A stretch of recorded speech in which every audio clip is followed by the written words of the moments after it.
Hello, everybody, and welcome to UnAired. I'm Ed, and with me we have a special guest today. We have Derek from The Wild Pitch. Hello. So, Derek, do you want to tell us a little bit about your show? Sure. My show, it is, imagine if you had a robot overlord that gave you 3 random elements and demanded pitches based upon those 3 random elements. We come onto every episode, we're given 3 things, like, for example, one episode we had Sausage Festival Daddy Issues in Indianapolis, Indiana. And myself and my guests, we come up with ideas for whatever. It doesn't matter. Movies, TV shows, games, product. It could be anything in any time period for anything, right? It's just the idea is absurdist. It's like an absurdist Shark Tank. Yeah, it works surprisingly well. Like, I listened to the first episode of yours I listened to was the Star Wars one, and all the pitches just ended up being really funny. Yeah,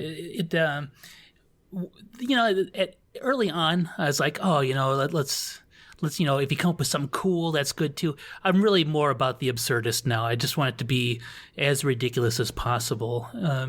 And some people are real comfortable coming up with ridiculous, and some people, it's a stretch for them, but it always seems to work out okay.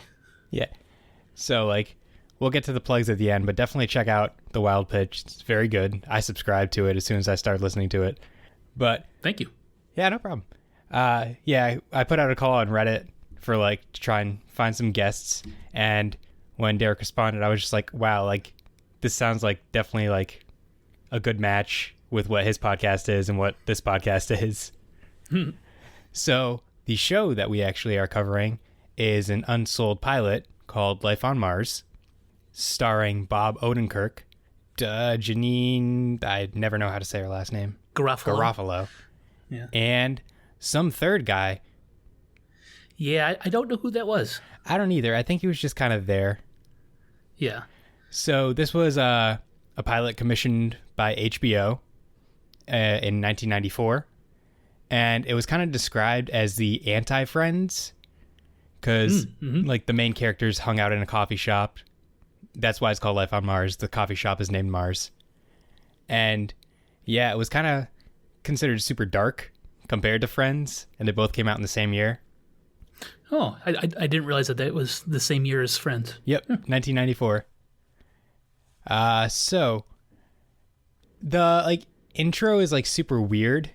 It wasn't a real title sequence. It was kind of just a red screen with only the lower third saying Life on Mars, which kind of threw me off a little bit. Sure. And then it kind of starts off with the establishing shot of the coffee shop, and it says LA 1994. So it kind of gives us a setting right there. And we have Janeane, played by Janeane Garofalo. Great naming. Yes. And she's being very particular with her sugar in the coffee, and somebody tries to take it, and she's like, oh, hold on. And then she very meticulously pours it in and then goes, okay, go nuts, but I want it back. And then Bob Odenkirk walks in, and she's smoking. There's this whole exchange about do you want me to put it out? And he's like, yeah. And then she just takes another puff of it. And this is where we find out Bob has writer's block, and there's this whole tirade about she suggests, oh, why don't you write what and he just goes off on her oh, write what I know, why don't I write about the time my dad got drunk at a barbecue, which yeah, I mean, he could have. The first 5 minutes of the show was extremely flat. Yeah. It felt hard and forced, the whole scooping out of the foam out of her cappuccino and the sugar. Yeah, I don't know. Yeah, it felt like they were trying a little too hard to act natural. Yes. Yeah, almost like it was all of their first times acting in major roles in front of a camera. Right. Which I think it was. Which is, yeah, it would definitely explain it. Yeah. So in my notes, I wrote something about the heebie-jeebies. I don't remember the exact context, but she does something, and Bob is just oh, I don't need heebie-jeebies. My body produces its own heebie-jeebies, which was the first thing that kind of got a chuckle out of me. Yes. which like it was all right. And then Jack is the other random guy that I'm assuming his real name is Jack because Bob and Janeane. If I am not mistaken, I believe that is Tom Kenny, who is the voice of SpongeBob SquarePants. You might be right. It did kind of look like Tom Kenny. Because he played a big part in Mr. Show, which happened the year after this pilot. And I think that's who that was. You might be right. But yeah, so he's over at a payphone checking his messages, and some barista comes over and starts like kind of flirting with Janeane. Oh, that was Jack, wasn't it? I thought he was Jacques. Oh, he might have been Jacques. Yeah, and that was Tom Kenny. I don't remember what the little squirrely guy's name was. I think his name was Jack. Oh, was it? Yeah, oh, so we had Jack and Jacques. Oh, okay. Well, never mind then. Yeah. I got confused. So I think Jacques was Tom Kenny. Okay. I think little squirrely guy was whoever. I don't know. We'll just call him Squirrely. Yeah. So Tom Kenny hits on Janeane, and Bob goes off on some tirade about... It was very like Larry David. Like it seemed like he was trying to be Seinfeld. Like he went off on some tirade like, I don't get his humor. How come he's European? How come I'm not like sexy? I'm Irish. Yeah. His Irish-German heritage isn't funny or sexy anymore. Yeah. Exactly. And Jack comes back over, says, oh, I was just checking my calls. They say, how many did you have? He goes, none. But the payphone rang, and he spoke to some woman from, I think it was Waco or something. And she gave him a recipe, and she's blind. Yeah. Yes. Which is amusing, you retelling it. I don't remember laughing at that point, though. Yeah, no, I definitely didn't. But, like, in hindsight, I'm like, oh, okay. I see why that's funny. I just didn't laugh. Yeah. I think that also could have had something to do with the delivery of it. Because, like, Squirrely Guy seemed like he was, like, a coke addict that was going through withdrawals this whole episode. So, there's a poet that's coming into the coffee shop named Luke Cage, which at first I thought they kept saying Luke Cage. Me too. That's what I thought they kept saying too. And I got very confused until like later in the episode when it like was actually written. I didn't even notice that, but I did notice that it wasn't Luke Cage though. So yeah, I was just like, he doesn't look invincible. No, far from. Yeah, quite the opposite. So he like Bob is losing his mind about Luke Cage because he's a huge fan, and Jack doesn't understand why. So Janeane says, well, think of it this way. What if Richie Rich was coming here? He's got so much money. Yeah. He just like perks up like, oh, he has so much money. And then it just like unceremoniously cuts to nighttime in the coffee shop. Yes. And Jack is like binging on coffee from around the world. And Janeane comes in to like talk to Lou and ask like what can she like use to introduce him. She's like, can I tell him about the addiction? No. Okay, well, can I tell him about the David Bowie hostage situation? No. And then I forget what the third one was, but I don't remember either. I think it was like, can I tell him anything or something like that. But she gets up and says like, this is a man who needs no introduction because he won't let me give one. And he gets up on stage, and his poem is called The Ballad of El Fucko. And it was like a fever dream watching this. Yes, it was. It was just like a ton of like weird camera angles and close-ups of everybody. And then we cut to all of them chilling in the apartment. Sans Jack. Jack's not there. But Lou is over at their apartment, and he's talking about some tribe in Brazil about how they masturbate on over corpses. Yes. Which I don't remember the context of that, but like I don't even want to at this point. Yeah, I don't think there was context. It was just like the lead in, oh, you're eavesdropping on this conversation, and you have to like imagine what the context is. Right, like if you're like walking like down the street and you're just here, so yeah, and then I just buried the body. Yeah. And then Janeane says something like, remind me never to die there or something like that. Right. She's like, I can cross that off my list of places to die. Yes, that's what it was. And then we get a rooster crowing from his neighbor, which, it was very out of place and bizarre. It just kind of threw me off. But Lou is just like, oh, well, guess I should head out, but I don't have a place to stay. I usually couch surf. Mm-hmm. And Janeane and Bob are like, well, why don't you stay here? And we get like these two talking. Bob kind of like gushes over him like, oh my God, I'm a huge fan. Mm-hmm. And then he goes to sleep. Then we get Lou going into Bob's room while he's sleeping, starts smacking his ass, and tries to like get freaky with him. He says, let's ride the night's edge of pleasure and pain. And Bob's like, why? Why would we do that? Let's not. Yeah. What would make you think I'm into this sort of thing? I think he says something like that. And he says, like, it's your vibe. Like, it was your body language. I don't know, body language? Yeah. So after that, it's the next day in the coffee house. And Bob is kind of recounting this story to Janeane and Jack. And they kind of laugh. And the barista, Tom Kenny, comes over and starts going, oh, something funny? And Bob very loudly goes, no. And just like his delivery of that line actually made me laugh. Yeah. Like I said, there's like very few things in this that made me laugh, but that was one of them. Yeah. I found the first half of the show meh, and the second half really picked up. And I think the best jokes are still coming. Oh, I yeah. think we're the last minute of the show. Yeah, it was a very short pilot. It was only 15 minutes. Yeah, it was real quick. But so they're all talking about it, and Bob's like, it's not funny, it's scary. And Jack goes, well, I mean, it's scary and funny, like when the gorilla chased the Three Stooges.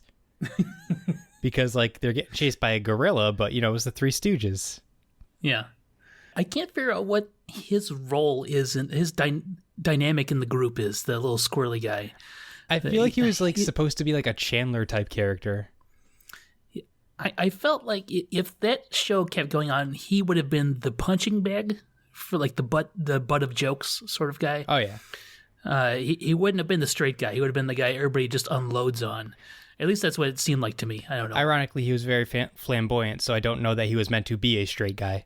Oh, yeah, maybe. I don't know. Who knows? We'll never know because they didn't pick it up. Unfortunately. Well, I mean, not unfortunately. We got Mr. Show. There's a lot of facetiousness in that statement. So, I don't remember exactly the context.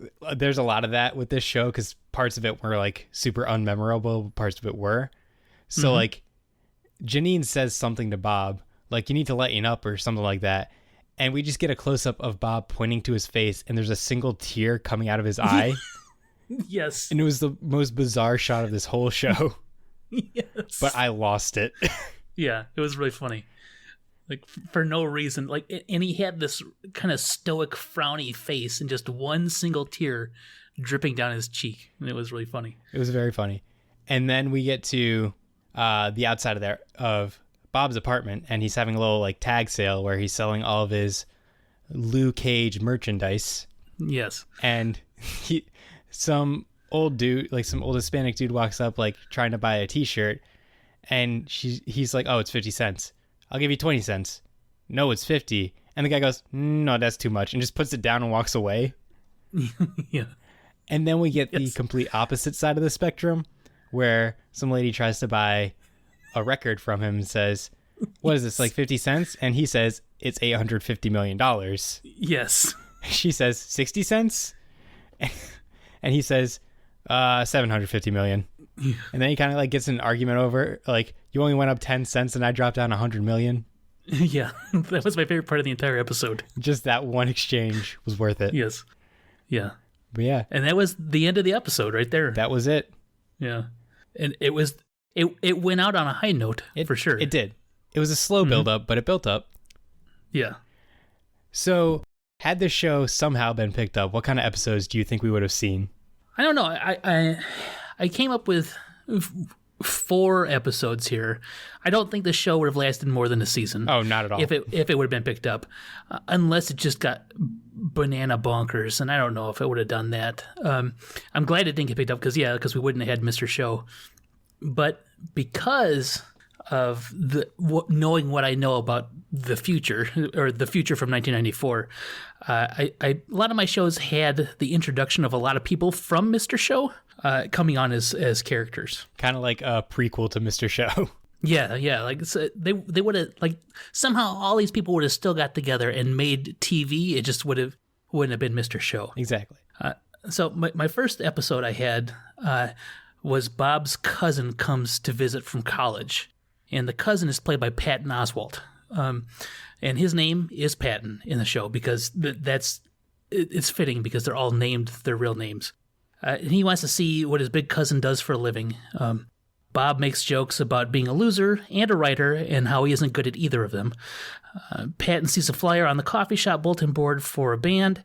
He knows the band and has seen them before, and he eventually convinces Bob and then the whole Mars gang, I guess. I guess they're the Mars gang? The Martians. Bob. Yeah, the Martians. Yeah, he convinces the Martians to go. And the band is called Jack of No Trades, and the lead singer is Jack Black. The episode actually ends on a very depressing song that connects with Bob. So I assume this is like episode 2 maybe, or maybe even episode 3, where he's still reeling over the fact that his hero his hero wasn't as heroic as he wanted him to be. Right. I feel like there could be like a running joke where like he points to the tear again. Like the sad song comes on and he just points to the tear, and that's how the episode ends. The single tear. Yeah. Yeah, I didn't really flesh out anything as far as like B stories go, because this was difficult because it was really just a handful of characters in like 2 situations, you know? It didn't really have like room for a B story. No, it was just all that. And I kind of figured that's what it'd be. And there'd be, you know, the weird jokes. I think episode 1, they got all of their coffee jokes out, you know, like the boom of coffee houses, and so the sugar and the foam and the squirrely guy drinking coffees from around the world. I don't know how many more coffee jokes there are, so I don't know. Hopefully that would have opened them up afterwards. I would hope so. Yes.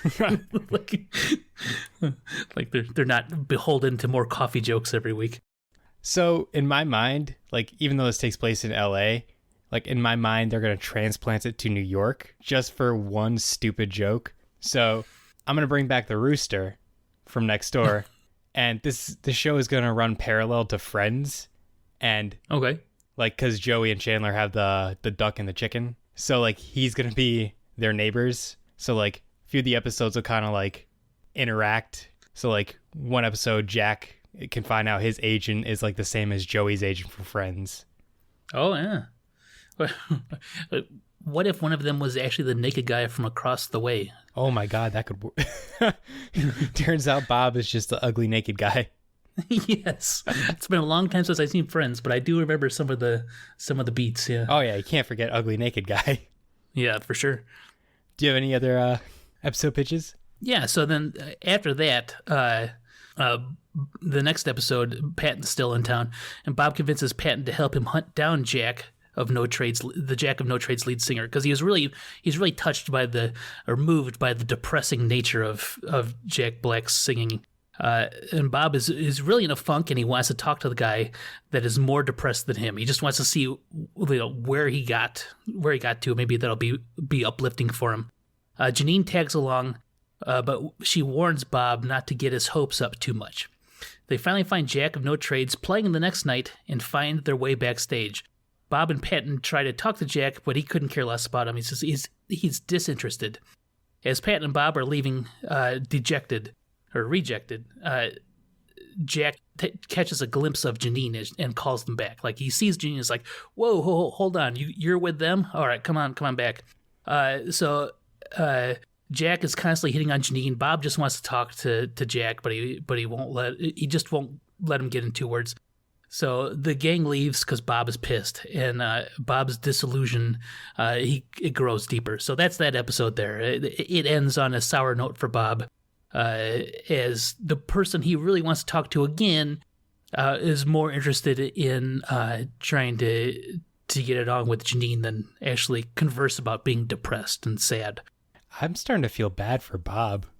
Yeah, I think Bob's is just going to be like a perpetual loser in this whole thing. He's just a sad sack. That actually ties in with what I have an idea for like a series finale. Oh, yeah? Yeah. But we'll get to that after. Okay, so then the next episode, Jack actually comes and hunts him down and starts hanging out at the coffee shop at Mars. And he won't stop hanging around the coffee shop. And Bob and the little squirrely guy, I couldn't remember his name, are talking. And Bob gets fed up by everything that's going on around him. He's tired of the little squirrely guy and his nonsense. He's tired of Jack Black hitting on Janeane Garofalo. So he's feeling like a loser, and he decides to take his loserdom to the distance. He's a writer. So he spends the episode waiting in the waiting room of a young adult literary house, like one of these places that just churns out young adult fiction. So he's going the sellout route. He feels like he can't get any worse than it already is. So he's like, why not make it as terrible as it could possibly be? So the episode revolves around him watching the people go in and out, and getting up and leaving and coming back. And then finally gets up and goes out back to smoke a cigarette. He doesn't really ever smoke, but he's like, I need to. This is killing me, to calm his nerves. And he strikes up a conversation with another person who's smoking, and his name is David, and it's played by David Cross. So Bob bitches about his life, why he's waiting to talk to some asshole about ghostwriting young adult fiction, and the dipshits that he has seen all day going in and out of the office. Like, oh my God, these guys are terrible, and I'm here with them, sort of thing. The two finally part ways, and David is very affable, and he spends most of the time agreeing with Bob. Oh, yeah, sure. Bob goes back in the waiting room, and he finally gets called in right before he's ready to leave. He's like, I'm getting out of here. And he goes in the office, and the talent acquisition manager that Bob meets is David from in the back alley. And that's how that episode would end. That would be a good one. Coincidentally, I do have an episode with David Cross in it, too. Oh, sweet. So, that's not the next episode. The next episode is Bob realizing that, he's not the greatest at writing literature. He decides he's going to give television writing a try, but he can't really, find his way in. So he sneaks on with Jack because Jack has an audition for The Nanny, because that's the only 90s TV show that came to my mind when I was writing this. Fran Drescher, of course. And, Janeane could, tag along, too, and try and be, all friendly with Fran Drescher, and it turns out she ends up getting the role instead of Jack, and Bob sneaks in to drop off a spec script for an episode of The Nanny just to prove to himself that he can write something. And Jack accidentally picks it up and starts reading off of it for his audition, and everybody's like, what the hell is going on? They're super confused, but they liked it, so they're just like, well, Jack, we liked what you were doing, why don't you come write for us? And Bob is kind of off in the distance, well, shit, that was mine, but okay. So he kind of gets screwed over. I feel terrible for Bob now. Yeah. We're just bashing on Bob. Yeah, well, it seems like you said Larry David, and he kind of comes across as, early 30s, very 90s and moody Larry David-esque sort of thing. Oh, yeah. Where nothing goes right for him. It's like a prequel to Curb Your Enthusiasm. Yeah, exactly. But not nearly as funny. Exactly. Yeah. So that stinks. And actually, your episode fits in there perfectly, because he didn't get the job at the end of my episode. He met with the guy that he was bitching with. So then he gives up on writing, and he goes to TV writing. And then once that fails, then we have my episode here. So Bob is super depressed. And he's at the coffee shop when the shop phone rings, and it is for him. And it's David calling him back with an opportunity, but he has to go back down to the offices. So, and Jack Black is still hanging around Mars for Janeane, and it still pisses Bob off. And Bob meets with David, and David offers him an opportunity to write the first novel in a young adult vampire series. However, there is a catch. He has to work with an assigned writing partner named Brian, who is played by Brian Posehn. So David sends the two to work on their novel, and a new character named Paul, played by Paul F. Tompkins, starts hanging out at the coffee shop. He's enamored with Bob, and he's enamored with Bob because Bob wrote an essay that was published in some ridiculous magazine the previous year that was about the struggle of being a modern writer in a VHS society. This is pre-DVDs, right? 1994? Yeah. So the video shop, and nobody's reading books anymore. Everybody's, renting videotapes. So Paul, the character Paul, is really enamored with him, and Paul wants to hang with crew, but Bob is distracted by his current state of selling out with Brian Posehn. I feel like Selling Out with Brian Posehn could be like a TV show name. It totally could be. Like a Comedy Or at least a Central. podcast. There we go. You have one more, right? No, that was it right there. Oh, that was it? Okay. Mm-hmm. So we can move on to my idea for a series finale then. Series finale, yep. Which actually kind of fits in with the whole David Cross thing now. So the whole book deal, like, doesn't really work out for him. It doesn't, like, there's like a whole couple episodes about like his writing process, and it just turns out the editor hates it, so he gets fired.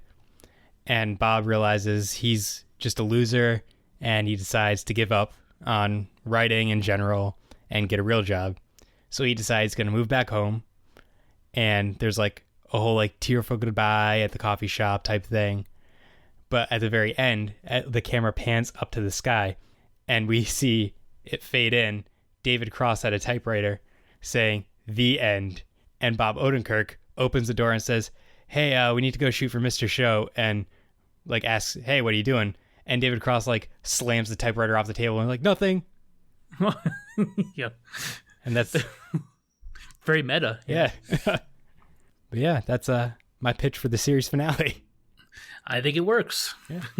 Because and that would be fitting. And it's one of those shows that I could see maybe 8 episodes out of at best. 8 episodes. Yeah, there's no way this could have like lasted like Friends or Seinfeld or something like that. No, this is definitely like a quick like a quick one-off. Yeah, you know, the TV shows on HBO back then weren't quite the caliber that they are now. I'm trying to remember all the 90s HBO. Arliss, that might have been late 90s. I'm trying to remember, there was the black and white TV show with lots of boobs. Oh, I Love Lucy. No, with lots of boobs. I can't remember. The HBO TV shows weren't the greatest back then, but they were still like groundbreaking. They were way ahead of network TV. Yeah. So this could have fit on there. Oh yeah, definitely. Yeah, it's definitely like nowhere near the caliber of where TV is now. No, for sure not. Even like just networks are starting to kind of pick up on it. Yeah, something like this would never work today. And it didn't work then, and it would definitely not work now. I don't even know if there would be a time when this would have worked. I don't think there would have been. Like, No. Even now with like the whole like coffee shop thing with like, oh, writers are still at Starbucks and all that stuff. Like, even now it still wouldn't work. No. And it's a shame because, well, no, it's good because all the people who are associated with this TV show went on to make far greater things. But to think that this could have been the jumping off point for Janeane Garofalo and Bob Odenkirk and those guys. Yeah. Like, I would have been very sad in a world without Mr. Show. For real, yeah. We would have never had my absolute favorite Mr. Show skit with the roller coaster. The one that kills everybody. Oh, yeah. Oh. See, my personal favorite is the Taint Magazine one because it has Scott Aukerman in it. Oh, yeah. The Scott Aukerman, he pops up on a couple of those episodes. Oh, yeah.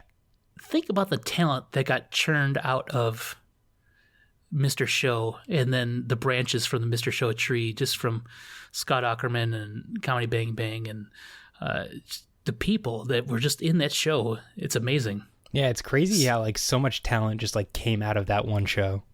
Mm-hmm.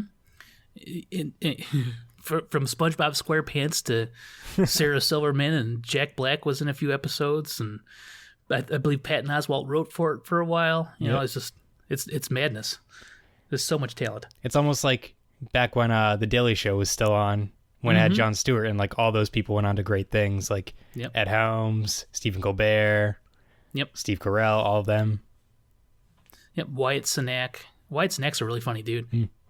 I'm trying to think. Yeah, and then at the same time was like Saturday Night Live was in its heyday because Bob Odenkirk wrote for Saturday Night Live prior to that, but then he had Robert Smigel, Conan O'Brien, all those guys that used to write for that, and then went on to Conan, and then he had Louis C.K. and some others. It's just for me. I'm an old guy, so that was like my golden age of funny. I laugh at. That's probably why I laughed at this show way more than I probably should have. It still hit with me. Right. Yeah, like I'm only 23, but like still like stuff from like the 90s, like those old SNLs back when like it was like Chris Rock, Adam Sandler, stuff like that. That still like resonates. Yeah. Phil Hartman and Sandler and David Spade was even funny back then. Oh yeah. David Spade's still funny. His stand-up's pretty good. Yeah, it's just like Joe Dirt 2. We just don't talk about that. Yes. I don't even talk about Joe Dirt 1. That's fair. Yeah. All right. So I think that's going to do it for this episode. Do you want to do another quick little plug? Sure. Check out the Wild Pitch podcast. It's a absurdist Shark Tank. Wildpitchpodcast.com. I'm on Twitter, Facebook, Instagram, all at Wild Pitch Cast. New episodes every Wednesday. All right. And so our little social media stuff, like Twitter is at UnAired Podcast. We have an Instagram. I don't know why, but like it's there. UnAired Podcast. Facebook. Our website's unairedpodcast.com. And, go on iTunes, give us both reviews, and be like, hey, great show. 5 stars. 5 stars. Every time. 5 stars. 5.5 stars. If you can. Yeah. If you can. If you can. If not, 5 stars will do it. Yeah. Settle for 5. We'll settle. Yeah. Shoot for 10, settle for 5. That's the way iTunes rating system works, right? Yep, something like that.